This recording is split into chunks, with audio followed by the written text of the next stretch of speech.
60 বছর বয়সী মোহাম্মদ ফজলুল করিম স্থানীয় প্রাথমিক বিদ্যালয়ের ভারপ্রাপ্ত প্রধান শিক্ষক। সুদীর্ঘ কর্মজীবনের শেষ পাতায় স্বাক্ষর করতে এসেছিলেন বৃহস্পতিবার। সবাই প্রস্তুত ছিল তাকে হাসি মুখে বিদায় জানাতে। আর মাত্র কয়েক ঘন্টা পরই শুরু হবে তার বহু প্রতীক্ষিত অবসর জীবন, যা তিনি কাটাতে চেয়েছিলেন তার স্ত্রী, 2 ছেলে মেয়ে ও বহু শুভাকাঙ্ক্ষীদের নিয়ে।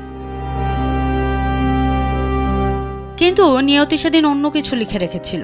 বিদায়বেলায় ফজলুল করিমের সাথে ঘটে গেল এক অনাকাঙ্ক্ষিত ঘটনা। বিকেল আনুমানিক 3:30 কর্মস্থলের ওয়াশরুমে গিয়েছিলেন তিনি, আর তখনই নিয়তি যেন চরম পরিহাস করল। আকস্মিক হৃদরোগে আক্রান্ত হয়ে গুরুতর অসুস্থ হয়ে পড়েন তিনি। পরিস্থিতি আঁচ করতে পেরে তার সহকর্মীরা এক মুহূর্ত দেরি না করে দ্রুত তাকে উদ্ধার করে স্থানীয় হাসপাতালে নিয়ে যাওয়ার জন্য মরিয়া হয়ে ছুটলেন। কিন্তু পথেই সব আশা শেষ। গন্তব্যে পৌঁছানোর আগেই সবার প্রিয় শিক্ষক মোহাম্মদ ফজলুল করিম শেষ নিঃশ্বাস ত্যাগ করেন। প্রধান শিক্ষক ভারপ্রাপ্ত মোহাম্মদ ফজলুল করিম সরকার বিদায়কালে বিদায় শেষ দিবসে স্ট্রোকজনিত কারণে তিনি পড়ে যান এবং তাকে তৎক্ষণাৎ ডাক্তারের কাছে নিয়ে যাওয়া হয়। কিন্তু ডাক্তার দেখে বলে যে আপাতত উনি আর বেঁচে নেই। আল্লাহ ওনার কর্মজীবনে উনি ভালো ছিলেন। এই হৃদয় বিদারক ঘটনাটি ঘটেছে সিরাজগঞ্জের রায়গঞ্জ উপজেলার ব্রহ্মগাছার হামিনদামিন সরকারি প্রাথমিক বিদ্যালয়ে। ফজলুল করিম রায়গঞ্জ উপজেলার পাঙ্গাসি ইউনিয়নের মীরের দেউলমুড়া এলাকার বাসিন্দা ছিলেন। সকালে তার নিজ বাড়ি মীরের দেউলমুড়া গ্রামে জানাজা অনুষ্ঠিত হয়। জানাজায় শিক্ষক, শিক্ষার্থী, অভিভাবক ও স্থানীয় সর্বস্তরের মানুষ অংশ নেন।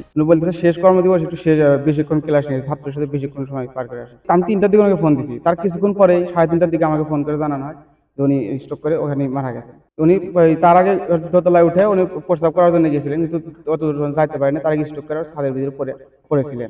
রায়গঞ্জ উপজেলা শিক্ষা কর্মকর্তা মোহাম্মদ বেলাল হোসেন বলেন, মোহাম্মদ ফজলুল করিম একজন দায়িত্বশীল ও নিবেদিত প্রাণ শিক্ষক ছিলেন। চাকরির শেষ দিনে তার এমন মৃত্যু অত্যন্ত বেদনাদায়ক। ওখানে থাকা অবস্থায় উনি ওখানে ইন্তেকাল করেন। যখন আমি খবর পাইছি তখন 5টার পরে উনি ওখানে, সেই দিনে ওনার লাস্ট কর্মদিবস ছিল, উনি স্কুলে ইন্তেকাল করেছেন। তিনি কেবল একজন শিক্ষকই ছিলেন না, ছিলেন সৎ ও শান্ত স্বভাবের একজন অভিভাবক।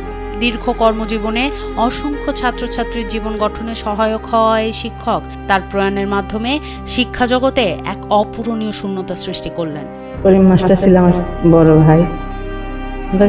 জানি না, আমার বিশ্বাস ছিল না যে আমার ভাই এত তাড়াতাড়ি চলে যাবে।